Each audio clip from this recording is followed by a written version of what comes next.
দাবি ছিল 20 আগস্ট বুধবার খুলনা প্রকৌশল ও প্রযুক্তি বিশ্ববিদ্যালয় শিক্ষক সমিতির আয়োজনে কালো ব্যাজ ধারণ ও অবস্থান কর্মসূচি পালিত হয়েছে। গত 18 ফেব্রুয়ারি শিক্ষক লাঞ্ছনায় অভিযুক্ত শিক্ষার্থীদের বিচারের দাবিতে শিক্ষক সমিতির দেওয়া 3 সপ্তাহের সময় অতিবাহিত হওয়ার পরও ভাইস চ্যান্সেলরের কোনো পদক্ষেপ না নেওয়ায় 20 আগস্ট বুধবার বেলা 12টা থেকে 1টা পর্যন্ত কুয়েট প্রশাসনিক ভবনের সামনে কুয়েট শিক্ষকবৃন্দ অবস্থান কর্মসূচি পালন ও কালো ব্যাজ ধারণ কর্মসূচি পালন করে। আগামী 26 আগস্টের মধ্যে তাদের দাবি মেনে না নিলে শিক্ষক সমিতি কঠোর আন্দোলনের কর্মসূচি ঘোষণা করবে বলে জানানো হয়।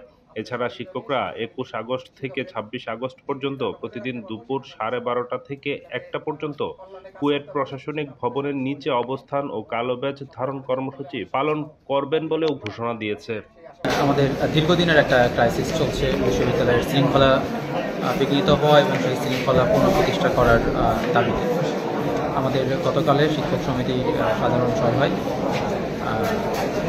এই ভাইস চ্যান্সেলর যোগ দেওয়ার পর থেকে গত 3 সপ্তাহের বিভিন্ন কর্মকাণ্ড এবং শিক্ষকদের এই দাবির বিষয় নিয়ে আলোচনা করা হয়।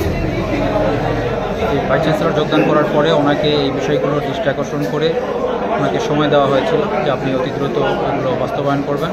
উনি আশ্বাস দিয়েছিলেন, সুন্দরভাবে আশ্বাস দিয়েছিলেন যে উনি এটা মাস নয় সপ্তাহের মধ্যেই এই জিনিসগুলো সুরাহা করবেন। সমস্ত শিক্ষক, সকল শিক্ষকবৃন্দ এই কথায় আশ্বস্ত হয়ে এবং ওনার প্রতি সন্তুষ্ট হয়ে সবাই যার যার কর্ম যোগদান করে এবং স্বতঃস্ফূর্তভাবে কর্মকাণ্ড পরিচালনা করে আসছে।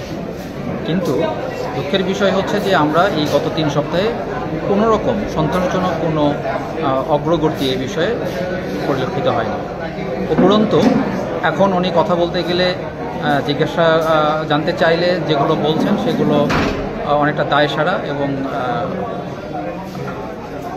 আগের কথার সম্পূর্ণ বিপরীত, আগের কথাগুলোর সাথে যেগুলো মিলছে না। যে কারণে সমিতির আলোচনায় বিষয়টা উঠে আসে যে আমরা তারপরে আস্থা রাখতে পারছি না এবং তার প্রতিবাদেই আমাদের এই সপ্তাহের জন্য আরও 1 সপ্তাহ সময় দেওয়া হয়েছে।